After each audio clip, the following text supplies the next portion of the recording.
A paz do Senhor a todos, bom dia. Bom dia, paz do Senhor. Pessoal, hoje a gente vai ler 26 e 27 de Levítico. Acaba o livro de Levítico, a gente começa em 1 João. Amém? Vamos orar? Primeiro João, você quiser primeiro? João 1. Não é 1 João, é João 1, é que depois tem Levítico 26 e 27 e João 1. Vamos orar? Senhor Deus meu Pai, te agradecemos mais uma vez por poder estar meditando na Tua Palavra. Te agradecemos, Senhor, por nos permitir andar sobre a Tua Palavra todos os dias das nossas vidas, Senhor. Amém, Pai. Irmãos, como lá em Levítico, e eu estava marcado aqui, eu fechei. Aqui em Levítico, no 26, Levítico 26, 26, no 13, no 12, diz assim: andarei entre vocês e serei o seu Deus, e vocês serão o meu povo. Eu, o Senhor, Deus de vocês, que os tirarei da terra do Egito, para que não fossem escravos dos egípcios.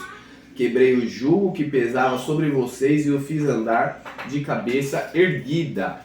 Aqui, apesar de que é uma instrução sobre as bênçãos decorrentes da obediência, também faz referência ao João 1, que diz que no princípio era o Verbo e o Verbo estava com Deus, e o Verbo era Deus e ele estava no princípio com Deus. Lá aqui mais para frente vai falar sobre o testemunho de João Batista, quando o próprio João Batista diz assim: ele vem depois de mim, mas não sou digno de desamarrar as correias das suas sandálias. Essas coisas aconteceram em Betânia, do outro lado do Jordão, onde João estava batizando. No dia seguinte, vendo que Jesus vinha em sua direção, João disse: eis o Cordeiro de Deus, que tira o pecado do mundo. Então, ali na parte da obediência, ele está falando que ele vai tirar o jugo e vai deixar de andar de cabeça erguida. O que nos faz andar de cabeça para baixo? Se para cima erguida, para baixo é o quê? Para baixo. Só para baixo? Tipo, não tem um... Cabisbaixo. Cabisbaixo? O que nos faz andar cabisbaixo? O pecado, né? Então, ali, se você for obediente, você pode andar de cabeça erguida. E ali Deus vai falar que vai tirar o jugo deles e vai nos fazer andar de cabeça erguida. Mas isso só ocorre aqui na Nova Aliança, neste momento, quando Jesus ele habita entre o povo, né? Porque ali Jesus, depois, no final, a gente vai ver que Jesus leva, né, o jugo e diz assim: o meu jugo é suave, né? E ele leva o nosso jugo pesado. E aqui começa a jornada dele quando João o batiza, né? Basicamente começa seu ministério aqui, né? Quando João o batiza. Então, aqui se cumpre aquilo, ele andará no meio deles. Por quê? Porque se não fosse aqui, Deus não poderia andar no meio do povo. Apesar daquela ser a promessa, né?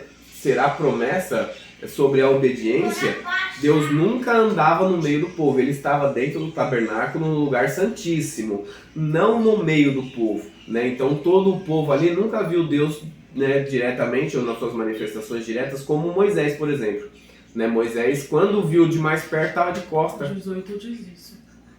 Aqui no 18? Ninguém jamais viu Deus. O Deus unigênito que está junto do Pai é quem o revelou. Exatamente. Eu passei direto por aqui. O 18 aí, o João 1,18, né? A Bruna acabou de mostrar aqui. Ninguém jamais viu Deus. Justamente, porque lá ele promete, mas ninguém era digno. Todo mundo ainda andava de cabeça para baixo. Por quê? Porque tinha os seus pecados ainda enraizados, né? Quer acrescentar alguma coisa?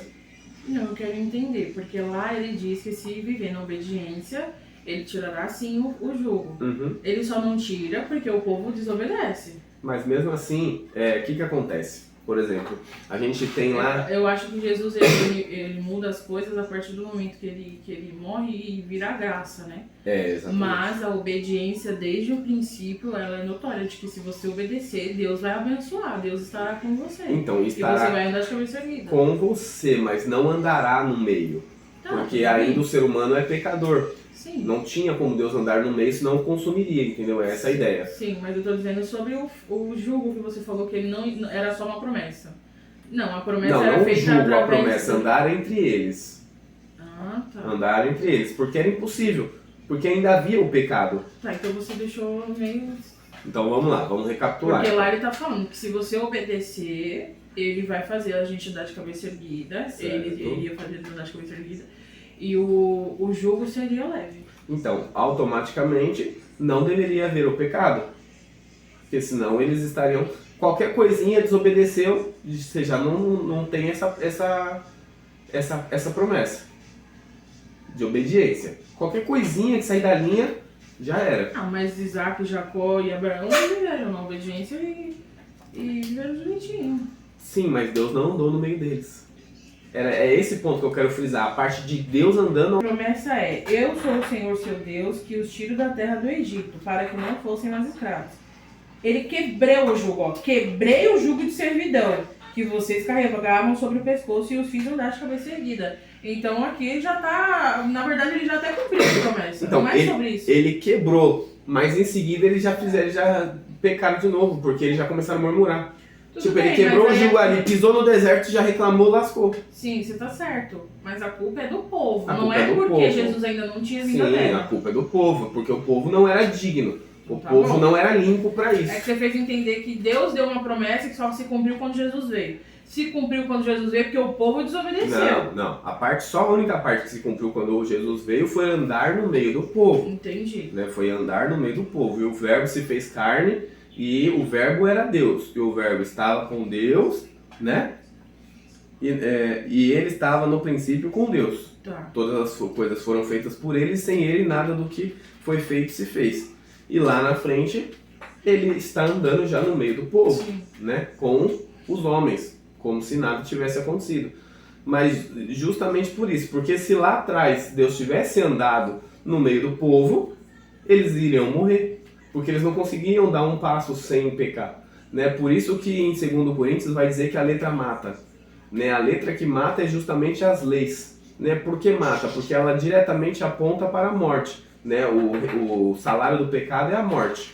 Então, automaticamente a lei vai apontar e vai falar assim, ó, se você tem uma caneta laranja e não amarela, você pecou. Automaticamente pecou, você é digno de morte, certo? Sim. E a graça é o que nos livra, que é Jesus, que é o que nos trouxe a graça. Então a palavra também vai dizer que aonde abundou o pecado, né, aonde aumentou as leis, né, porque eram 600 e tantas leis, aonde abundou o pecado, superabundou a graça. Porque aqui, já logo no princípio, quando Jesus começa a exercer seu ministério, ali ele já demonstra graça, mesmo antes de ter morrido, mesmo antes do véu ter se rasgado. Então, por exemplo, a gente vai passar aqui no texto de João, como já passamos nos outros 3 evangelhos, de que quando Jesus ele fala com a mulher samaritana, né? Então ele vai falar com a mulher samaritana mesmo antes de ter morrido, automaticamente ele já está demonstrando graça. Sim. Porque ele aponta o pecado dela e fala assim, ó, você hoje tem um marido, aponta não, ele diz, ela se revela, né? Ele fala assim, então vá com o seu marido. Ela fala assim, não, o que está comigo hoje não é meu marido, né? E ele diz bem, né? O que você hoje vive não é seu marido. Ali ele já estava demonstrando graça. Por quê? Porque se fosse na lei ela já deveria ser apedrejada, porque ela estava morando, habitando com um cara que ela não era casada, né? Então ali já era uma demonstração de graça. Então, por isso que eu linkei as coisas. Aquela parte de que Deus andará no meio de vocês é aqui, não acontece diferente. Não tem outro lugar aqui que Deus ande no meio. Com o próprio Moisés Deus não andou, né? Deus via ele de costas. Não andou fisicamente, né? Fisicamente, fisicamente. Andar com os pés mesmo, que eu tô falando, não espiritualmente, com os pés mesmo. Até mesmo porque se fosse espiritualmente ele andou com o povo, né? Porque o povo ia, a coluna de fogo ia na frente, ele só levantava o acampamento quando a coluna se movia, né? Então ele estava com o povo, e espiritualmente. Agora fisicamente era impossível, porque senão ele matava todo mundo, né? Imagine Deus pisando na terra e subir naquela nuvem de explosão assim, ó, puff, e não ia ficar um vivo, né? Então aqui basicamente se cumpre aquela parte de que Deus andará no meio de vocês, entendeu? Habitará com o povo, né? Tocará, viverá, comerá, né? No meio deles. Ele precisou se fazer carne, né? E o verbo, no princípio era o verbo, e o verbo estava com Deus, e o verbo era Deus. Então Jesus era o próprio Deus. né? Ele estava no princípio com Deus. Todas as coisas foram feitas por ele, sem ele nada do que foi feito se fez. A vida estava nele e a vida era a luz dos homens. Então, pensa bem. Quando lá em Gênesis ele dá o sopro de vida, já era Jesus implantando o fôlego de vida no homem, né? Então quando ele diz façamos, cada um tinha uma função ali, e aí talvez essa realmente fosse a função de Jesus, né? Dar a vida. A vida estava nele, e ele era a luz dos homens, o caminho, né? Que a luz, lâmpadas para os nossos pés, e a luz do mundo, né? É Cristo. Ficou claro agora? Uhum. Tem alguma dúvida? Não. Não quer colocar mais nada, acrescentar mais nada? Então acho que é isso. Acho que as duas palavras, hoje a gente começa o livro de João, né? Amanhã já lê João 2, 3 e 4, né? E hoje a gente encerra Levíticos. Amém? Então hoje, aonde abundou a leitura cri-cri do Levítico, né? Que são as leis, superabundou a leitura de Jesus agora em João. Amém? Vamos orar? Senhor, Deus meu Pai, te agradecemos mais uma vez por poder estar na tua presença, te engrandecendo, Senhor, meditando na tua palavra, de dia e de noite. Nos ajude, Senhor, a andar sobre a tua palavra todos os dias das nossas vidas. Amém, Senhor. Tchau. Tchau.